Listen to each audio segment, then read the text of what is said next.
តើអ្នកធ្លាប់មានអារម្មណ៍ថាហត់នឿយអស់កម្លាំងចិត្តឬគិតច្រើនរហូតគេងមិនលក់ដែរទេ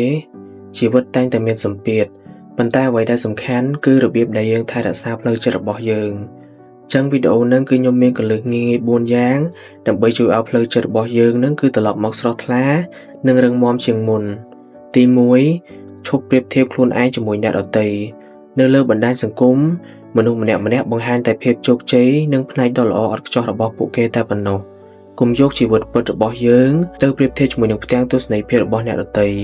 ចូលប្រកួតប្រជែងជាមួយនឹងខ្លួនឯងកាលពីម្សិលមិញវិញទើបជាការរីកចម្រើនពិតប្រាកដទី2រៀននិយាយថាទេនិងកំណត់ព្រំដែន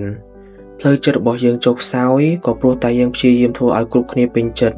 បដិសេធរឿងខ្លះដែលធ្វើឲ្យយើងបាក់កម្លាំងចិត្តឬការងារដែលលើសពីសមត្ថភាពរបស់យើងការថែរក្សាអារម្មណ៍ខ្លួនឯងមិនមែនជាភាពអាត្មានិយមនោះទេប៉ុន្តែវាគឺជាកាតព្វកិច្ចរបស់យើងទី3បង្កើតទម្លាប់តូចៗដែលផ្ដល់ថាមពលវិជ្ជមានមិនចាំបាច់ធ្វើរឿងធំដុំនោះទេគ្រាន់តែចំណាយពេល10ទៅ15នាទីក្នុងមួយថ្ងៃធ្វើអ្វីដែលអ្នកចូលចិត្តដូចជាស្ដាប់តន្ត្រីជួយឲ្យអារម្មណ៍ល្អដើរកម្សាន្តមើលធម្មជាតិឬហាត់ប្រាណស្រាលៗចលនារាងកាយនឹងជួយកាត់បន្ថយអរម៉ូន stress បានយ៉ាងច្រើនទី4ទទួលស្គាល់និងអនុញ្ញាតឲ្យខ្លួនឯងទន់ជ្រាយខ្លះក៏បានមនុស្សរឹងមាំមិនមែនជាមនុស្សដែលមិនចេះយំឬមិនចេះហត់នោះទេបើហត់ចូលសម្រាកកុំបោះបង់អនុញ្ញាតឲ្យខ្លួនឯងខុសឆ្គងខ្លះរៀនពីវាហើយដើរទៅមុខទៀតចងចាំថាថ្ងៃខ្លះយើងធ្វើបានល្អ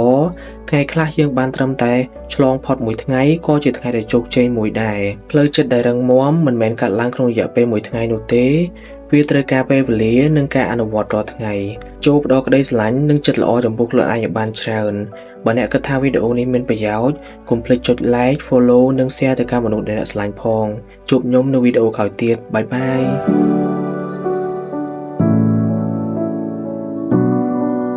follow ម្នាក់មួយទៅឯងបង